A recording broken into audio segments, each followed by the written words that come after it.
Good morning, good afternoon, good evening, wherever you are, whatever you're doing, and welcome to another episode of Newsround for Anfield Index. It is Friday, the 22nd of August. Friday, that day that Richard Hughes and Michael Edwards love to work, don't they? It does seem their favourite day. Could we get anything drop? Friday, the 23rd, 22nd even of August. We will have to see. I'm your host, Dave Davis, coming to you from a humid Edinburgh. It's just that horrible where the sun is kind of lurking behind the clouds, muggy, as we'd say, up here. Fingers crossed it's nice in the world wherever you are. But you don't want to hear about the weather. You want to hear about everything Liverpool, everything that related to yesterday, what the focus is today at the same time. So let's get right into it. And in fact, probably the biggest development, because the most important thing, let's be honest, is always on the pitch, isn't it, of course? And the biggest development was the right-back situation, wasn't it? That Jeremy Frimpong came off with his hamstring against Bournemouth, feeling that, didn't he? As 16, he thought it's a precaution. It was more than a precaution because he is out until after the international break. Yeah, a player who never really got injured at all for Leverkusen, if you look at his record. And then this. So conspiracy theories will abound. Of course, they were all about training, adaptation and all this. You know, it could just be unlucky. But then people start to think naturally, well, who's going to play against Newcastle at right back? Because, okay, Joe Gomez came on for a bit and Conor Bradley. And I think people have a little bit misquoted Arne Slot on this. So let's just listen to what he said as the follow-up later in the press conference and listen carefully to this one. No, Jeremy has a very positive injury record. Conor has been out once or twice last season. Yeah, these things happen in a season. We only have at the moment 2 injuries. Unfortunately, it's 2 for the same position. But the good thing is that some other player can play in that position as well. Wata played in that position for a few minutes. Dominic Szoboszlai already played in that position. So there are other options we can explore. Joe Gomez is definitely one of them, but for him to already play 20 minutes, that was already quite a lot. I wouldn't say he had a setback, but he wasn't able to train 3 days in a row completely with the team, which is completely normal if you're out for so long and all of a sudden the manager needs you for 20 minutes. But he's training with the team, so let's see where he is on Monday, if he can be involved in the team or if he can even start. But there are other options we have as well in this position. It's just, yeah. Okay, because I saw people say Joe Gomez just hasn't been able to train at all for 3 days and, you know, he'll be out. What Arne Slot actually said, as you heard there, is that Joe Gomez wasn't able to train completely for 3 days in a row. So it sounds like, and again, this isn't trying to be disrespectful, but Arne Slot's English, the way it's interpreted, that he might have done parts of training. And there is a couple of things just to look at the same time. Conor Bradley was in the training photos yesterday, so he was joining in the session. I know it's not ideal in this regard, but, you know, it was Thursday. So Thursday, Friday, Saturday, Sunday, and it's a Monday evening kickoff. Gives them a chance for 5 days of training. And also, Joe Gomez was in the photo. Well, that's not the best photo of him, isn't it? Sort of lurking behind Virgil there, looking like he's sped already when everyone else looks like they're warming up. But the most important thing for me that I've took from that, it's maybe not the disaster that people are quite making it out to be. And in fact, from what Arne Slot said, from when the time was Thursday until a Monday evening, I wouldn't be surprised if it's very possible, isn't it? 45 each, something like that, or 60 for Gomez or Bradley. You know, like there will be a plan, in fact. Yeah. So it isn't all the disaster, everything's burning, etc., that it is currently. Just something to keep in mind. Although I know some of you are going to be saying this, and I'm not disagreeing, another defender would help massively, wouldn't it? And that man on screen, Mark Guéhi. Liverpool have almost been it seemed gridlocked with Crystal Palace, haven't they?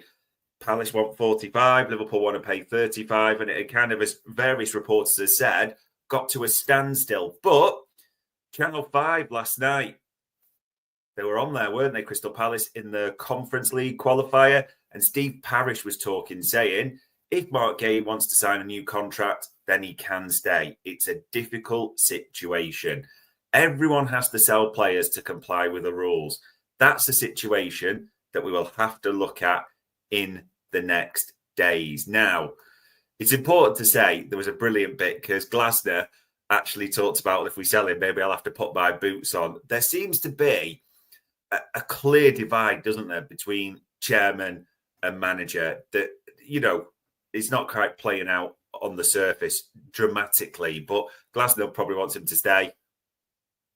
Parish is like, nah, we need to sell him in this regard. It's quite clear, and he said it after the Community Shield. He didn't really hold anything too close to his chest.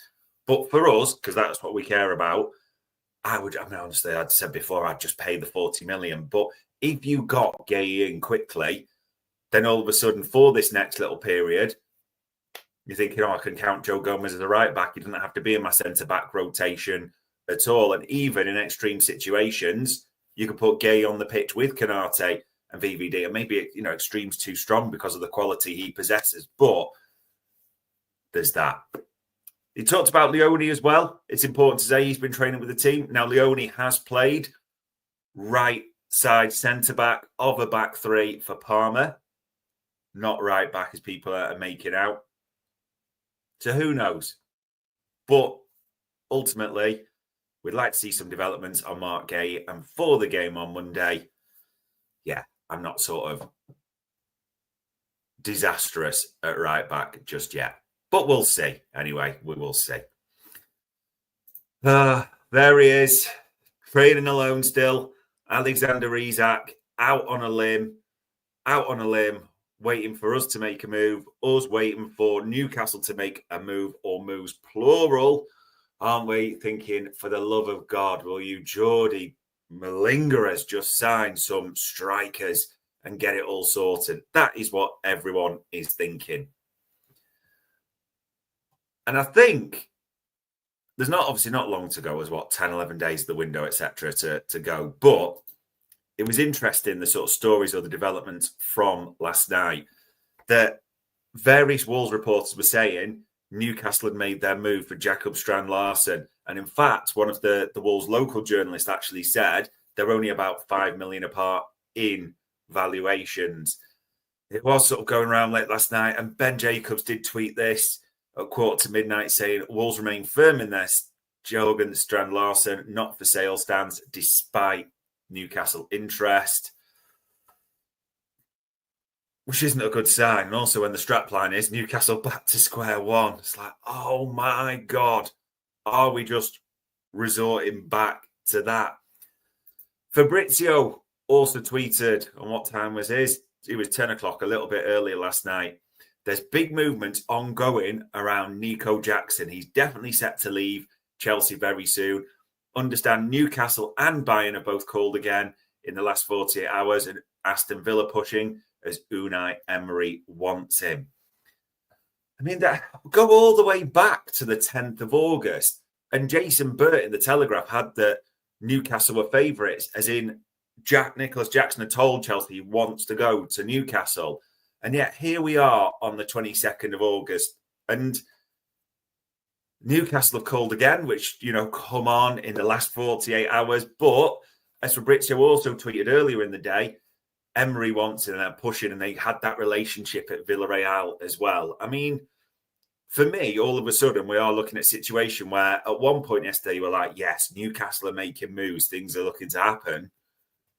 It could still, people, don't get me wrong. There's always hope. But relying on these Geordies, who maybe, as it says there, back to square one over Strand Larson, just put the money on the table. Nicholas Jackson as well. We all know Chelsea will do business at a lower rate because of what they're trying to do as well. Like, go in and gazump Villa. The question is, do you have any faith in that, really? Because that might ultimately be the knock-on effect for this man.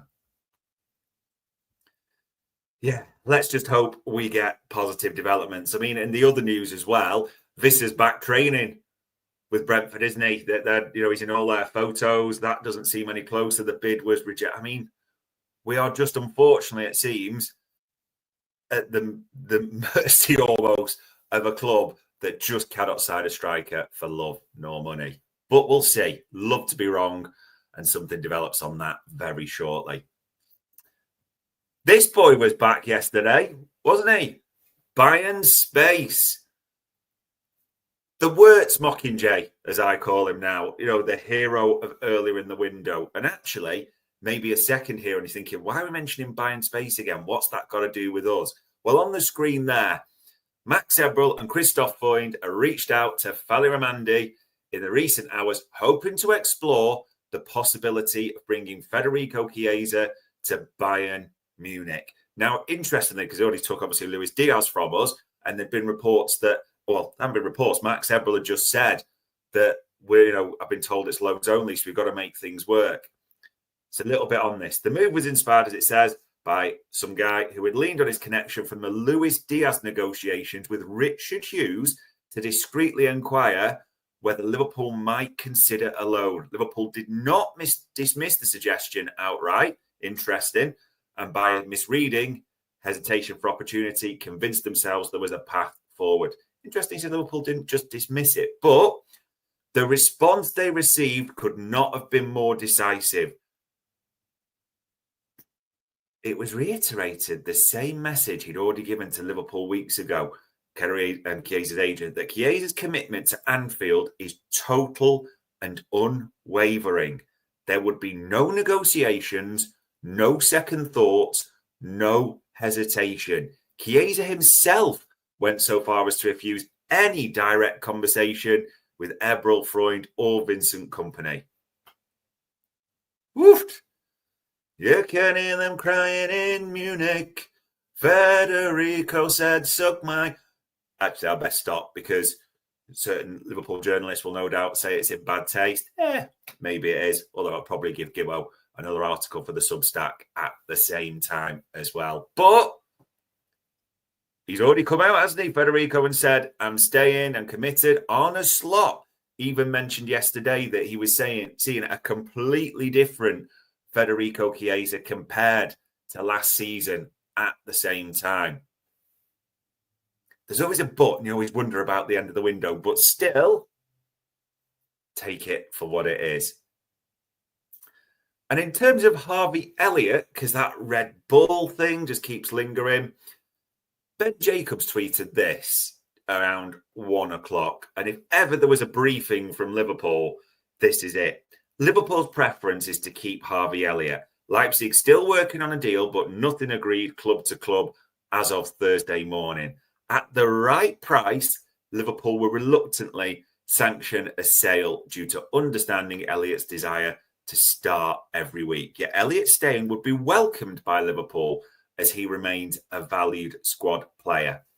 Now, this is not being disrespectful to Harvey at all, who is a Liverpool fan. We know he's a Red. We know his attitude's brilliant. He's tried everything he can. You cannot fault him personally in any way at all.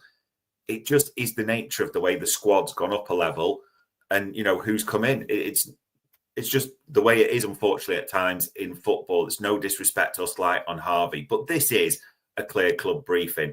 Liverpool's preference is to keep Harvey Elliott. No, it's not. We know it's not. Liverpool's preference, as we know all summer, and has been to try and get a 40 million deal with a buyback or 50 million, because that's where they put the market in the sand. They wouldn't reluctantly do it. They would do it because they expect to sell Harvey Elliott. Harvey Elliott knows where he is. He's talked about it in terms of the World Cup and how he wants to start. And fair play, I think he's got a shot.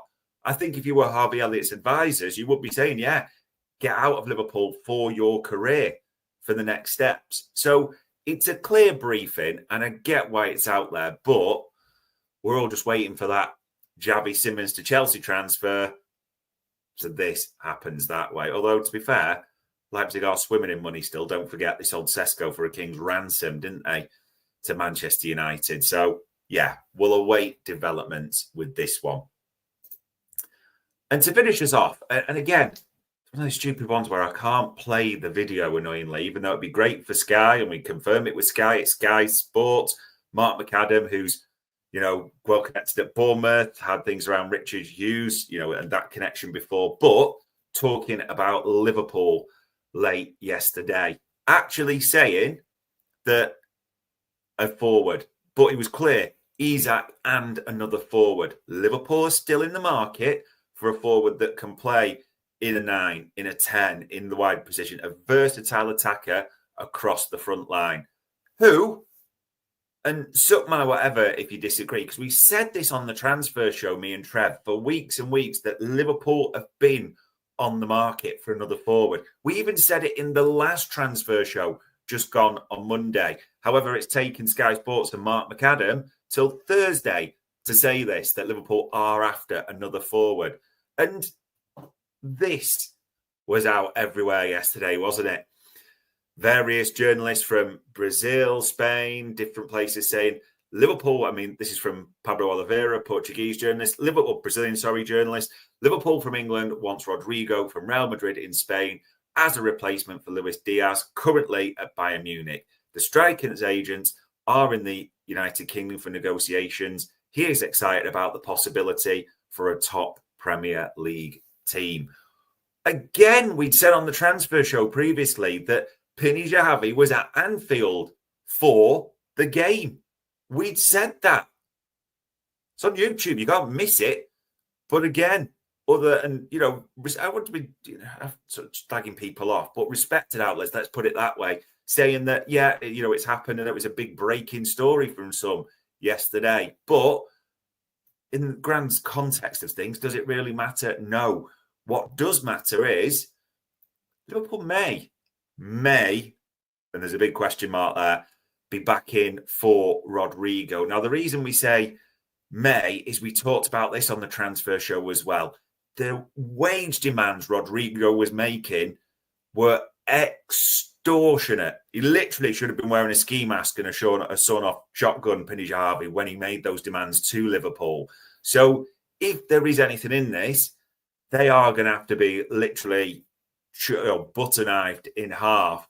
And also, City and Spurs are still in that connection, because Spurs seem to have dropped their interest in Savinho when it looked like Eze was coming. Now he's not coming. Do they reignite that? And then is the knock-on effect City coming back in for Rodrygo? Because it is important to say that Harvey did actually meet City officials, as is our information, at the same time, as in Rodrygo's looking for another club.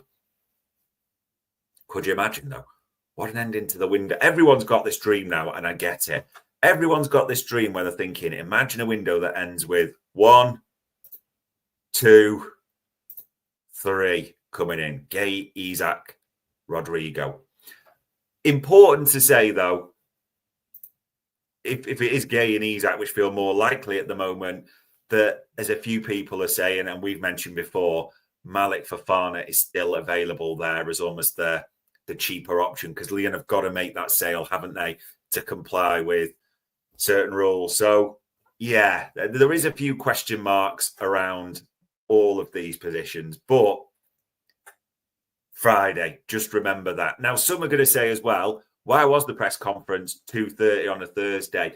Suggestions we had is that the third kit's going to be released. The green thing, it's not a clear this for the transfer schedule. Would love that to be true, but that is just the info that we've been passed down. We've also been passed down that there will be an embargo. It's expected the first of Arne Slot's embargo comments will be released tonight at some point as well. A lot going on, isn't there? Right back dramas. It's not good news on Frimpong, but it might not be as bad as made out from the cover perspective and who can play against Newcastle. Parish and Glasner are odds over Gay. Well, Liverpool fans are pretty together in what they want to happen. Alexander Isak is training alone as Newcastle's just fail and fail and fail again, it seems, to attract a forward into their midst. Fingers crossed they finally can. Chiesa makes another I'm going nowhere answer to certain clubs. Harvey, Elliott, not everyone's being truthful, but I think we know what happens there. Liverpool still want forwards. as well as Isak, according to many? Will it be Rodrygo? There is 1,000,001 things going on right now. We will see what Friday, the 22nd of August brings, people, because that was another news round for Anfield Index.